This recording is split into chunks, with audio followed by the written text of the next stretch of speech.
God's peace and blessings to you all. I stand between many boundaries. I'm a privileged white boy that grew up in Atlanta and went to private school. I am a business manager in Buckhead. I am a vowed religious within our church. And I am now an advocate for the homeless. But that only started 3 weeks ago when I first visited Peachtree Pines. Until that point, when I was a resident in Buckhead, when I was a resident in Midtown, I heard how bad this neighborhood was. I heard about the crime, I heard about the panhandlers, and I heard about those awful dregs that were down here. And then I came down and saw the face of God personally. And I know that each and every one of those slanders are lies. For all my religious out there, I remember in my history lesson in the 50s when the north face was blown off a synagogue because of the KKK. And I know how there were riots up and down this street with beatings in the 60s during the Civil Rights Movement. And I know how the residents around Morehouse and Clark used to be lily white. And now Atlanta has pushed its black population from one corner to the next. And as much as they want to ignore it, this is a racist issue. This is what it's about, because that has been the problem in Atlanta. When Grady created a New South in the 1880s, he wanted a unified city.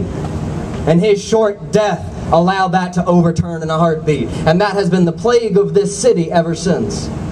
And for our churches that come here to give food, those that come here to give help, we are giving our support.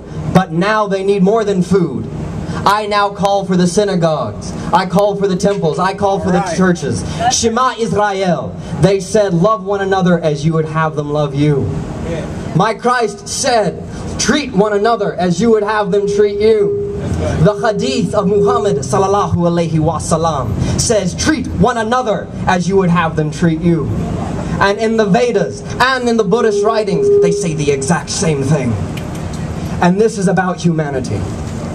For a city to stop funding and then blame an organization for not having funds is absurd. Right.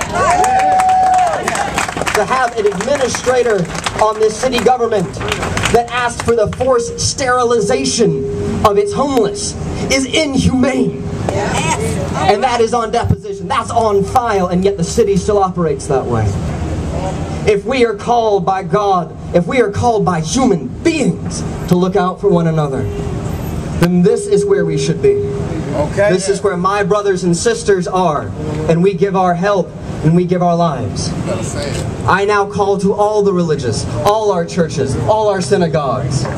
If you want to live up to your command, then be here, because this is the face of God. God's peace to you all.